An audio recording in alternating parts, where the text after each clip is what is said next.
can call our May Civil Service meeting to order. Okay, and I had mentioned to you both earlier that David Williams had another appointment, so he's not able to attend today. And so the first agenda item would be to accept the minutes from February 19th. Deidre, I'm going to give you the lead on everything. That way we don't go back and forth, and then is that okay? That's fine. So you want me to go, I'll make the motion to accept the February minutes.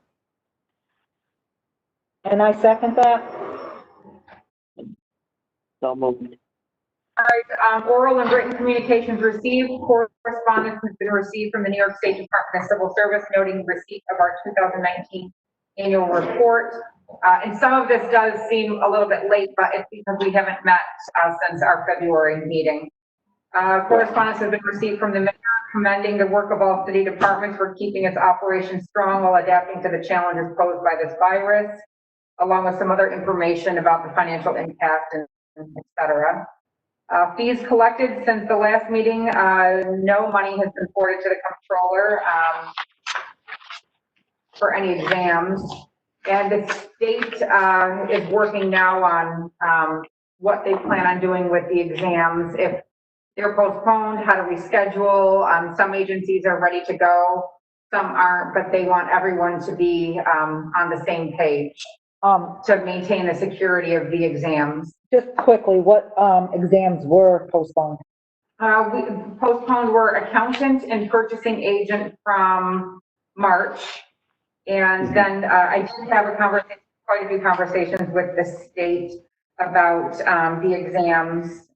And let me just make sure those are the only two. Yep, we only postponed accountant and purchasing agent, but they did say we have some examination announced or exams that we had in order.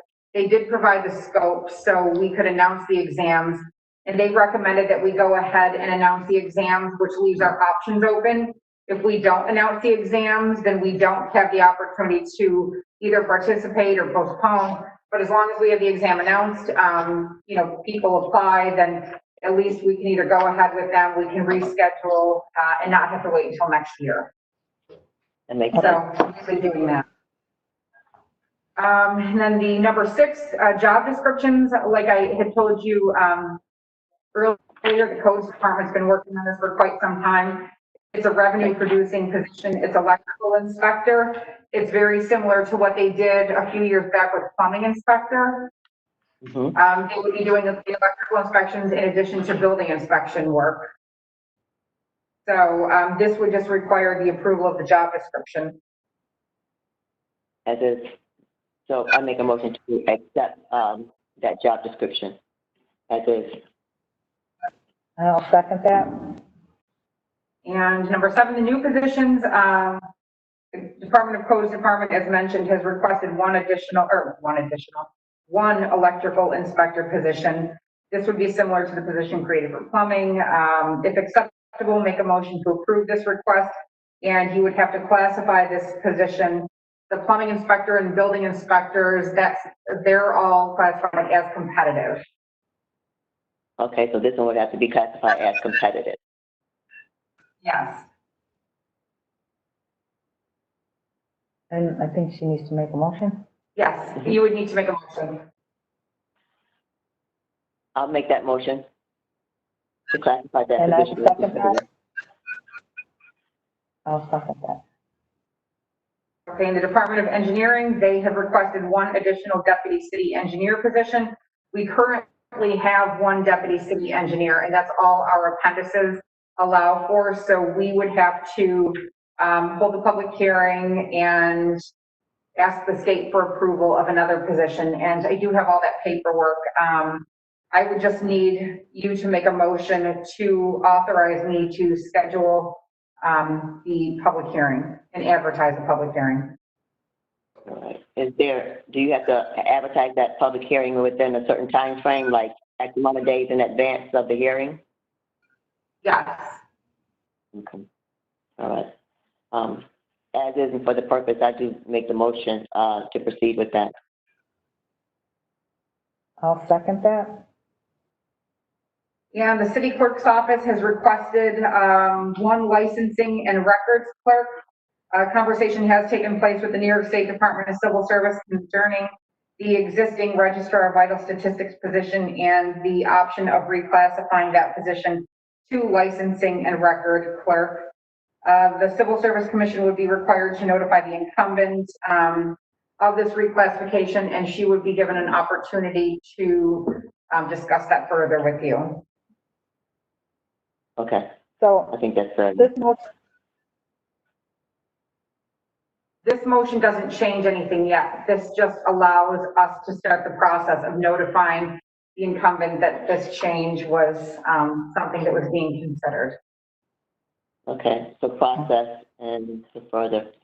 All right, so this just begins. Okay, yep, I'll make the motion to begin that process of reclassifying that position. and I'll second that. And labor class appointments, since our last meeting, Memphis Branham was appointed as a temporary labor for the Department of Engineering effective April 1st. David Ellis was appointed as a cleaner district-wide for the Utica City School District effective February 26th. Non-competitive appointments, the Department of Public Works appointed Brian Nichols as a mechanic effective April 5th. And Miguel Alvaron was appointed, it was part of their rebid. He rebid to the title heavy equipment operator, and that changed. I made a mistake here, it's supposed to say April 20th.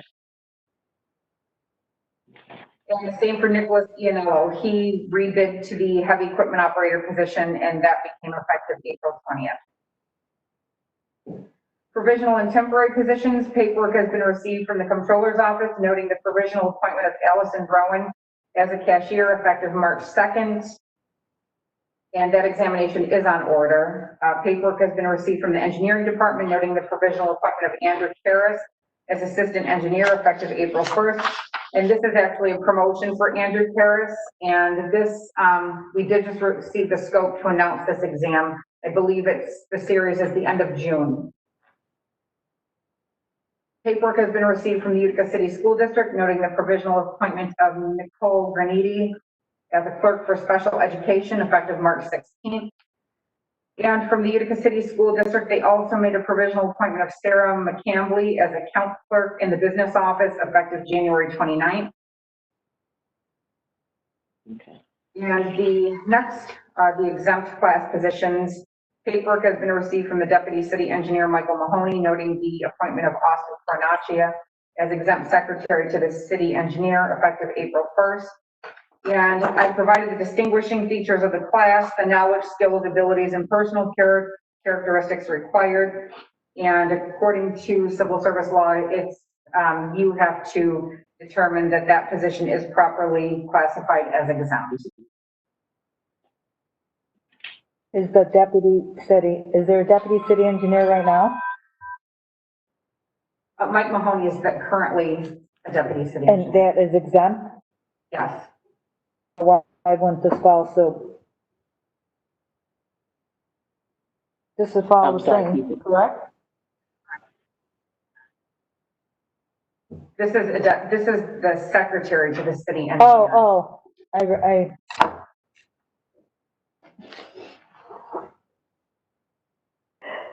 okay, got it, I see. So you're looking for us to approve or disapprove of the exempt Just to classification? confirm that it's properly classified. Oh, and this okay. has always been classified as exempt. All of the secretaries to department heads are classified as exempt. Okay.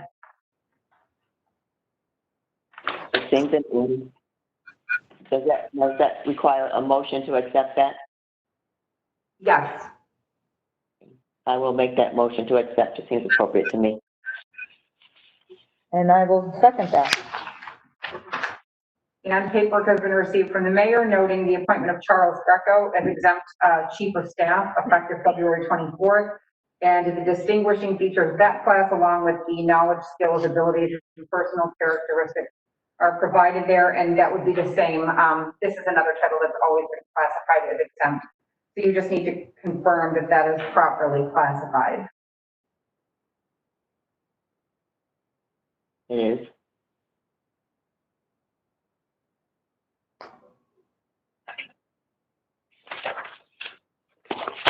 Can you still hear me okay? Yes, did you, now we can. Okay, nice. Um, Because I lost a little bit of what was said. Oh, I just said that, the chief of staff is, it's in our appendices, it's classified as exempt. This is a position that's always been classified as exempt, and obviously a lot of management confidential policy influencing duties. Correct. We Look just at need the to price. agree that that is properly classified. I make that motion. And I will second that.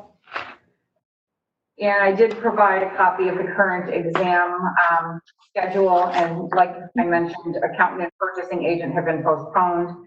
Assistant engineer and junior engineer, they are scheduled for June 27th. I mean, we'll see what the state says about going forward with those, but at least we do have the option to participate. And Lori, hold on. On those, is that something that we could do here at City Hall where you can keep people 6 feet away? this is the only place we would be able to. The schools aren't open for us, so if we can't fit them here, we can't give them. And how many do you usually get? Assistant engineer, it's a promotion. It's only offered to one employee, so there would only be one.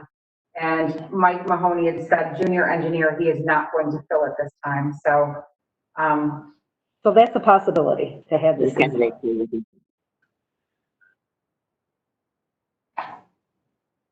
and then we're still waiting for the results of the assistant custodian. I'm sorry, I have those. Bookkeeper, disbursements officer, housing security officer, custodian, and modernization coordinator. And the records clerk, like I mentioned to you before, I did receive those, and there's other agencies that are holding off establishing, because if the provisional isn't immediately reachable, they would have to be removed within 60 days. And while everybody's on pause, that's not going to be an easy task to do backgrounds and interviews. So we can talk about that again at the next meeting. So the people that are in that position now will just stay? Yes. Until it's officially established, and then they'd have 60 days to take action. Okay. Certified eligible list, this is an older one, but the eligible list for housing assistance rep was certified on January 19th, 2020 for one permanent position at the Department of Urban Economic Development, Section 8. Eugene Santa Cruz was in the top 3, and he was permanently promoted to that position effective January 19th. The eligible list for fire lieutenant was certified on May 13th, 2020 for one permanent position at the Department of Public Safety, Bureau of Fire. Justin Valenta was in the top 3 on that list, and he was permanently promoted to fire lieutenant effective May 13th. The eligible list for police sergeant was certified on May 13th for one permanent position at the Department of Public Safety, Bureau of Police. Charles Parkasowicz was permanently promoted to police sergeant effective May 13th. Establishments of eligible list, like I just mentioned, we don't have any to establish today, but I do have listed what we're waiting for. Okay. Applications, for example. What's that? I said, which ones are we waiting for? The ones that I just read: bookkeeper, disbursements officer, housing security officer, custodian, and modernization coordinator. Got it. And applications for examinations, I do not have any because we haven't had anything announced for the last few months. Leave of absences, we had a military leave and another leave. Like I mentioned before, I don't want to violate anybody's personal info, so the leaves are listed there for you all to see. And I also provided a list of retirements from the police department and the fire department, and a few from the Utica City School District. Mm-hmm. And other business, we already talked about the examination announcements and announcing the exams, which leaves us with options. Our next meeting is scheduled for June 17th at 3:30 p.m. And that is all I have.